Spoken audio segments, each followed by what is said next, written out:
నమస్కారం అండి. ఈరోజు మనము టీఎస్ఈఏపీ సెట్ ఆన్లైన్ అప్లికేషన్ ఎలా ఫిలప్ చేయాలో ఒక 3 స్టెప్స్లో మనం తెలుసుకుందాము. మనం ఈ అప్లికేషన్ ఫిలప్ చేసేటప్పుడు మనకి మెయిన్గా కొన్ని కంపల్సరీ మెయింటైన్ చేయాలి. దాంట్లో ఫస్ట్ వన్ ఏంటిదంటే మీ ఫోన్ నెంబర్ అనేది పక్కా ఉండాలి. ఎగ్జామ్ కౌన్సిలింగ్ అయిపోయిన దాకా అదే ఫోన్ నెంబర్ పెట్టుకోవాలి. ఒక్కసారి ఫోన్ మళ్ళీ పోయేటట్టు చూసుకోకుండా ఒకటే ఫోన్ నెంబర్ని రెగ్యులర్గా వాడే ఫోన్ నెంబర్ని పెట్టుకోవాలి. అది చాలా ఇంపార్టెంట్. ఫస్ట్ వన్ ఒకటి. Next date of birth certificate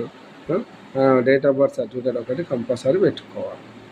next ఈ రెండు ఉన్నప్పుడు మీరు అప్లికేషన్, ఎందుకంటే రేపు ఏమైనా స్టేటస్ ఏమైనా చెక్ చేసుకోవాలన్నా ఏదన్నా సరే మీ డేట్ ఆఫ్ బర్త్ అనేది పక్క మంచిగా డేట్ ఆఫ్ బర్త్ సర్టిఫికేట్ ఒకటి కంపల్సరీ పెట్టుకోవాలి. రెండోది మొబైల్ నెంబర్ ఒకటి పక్కా పెట్టుకోవాలి.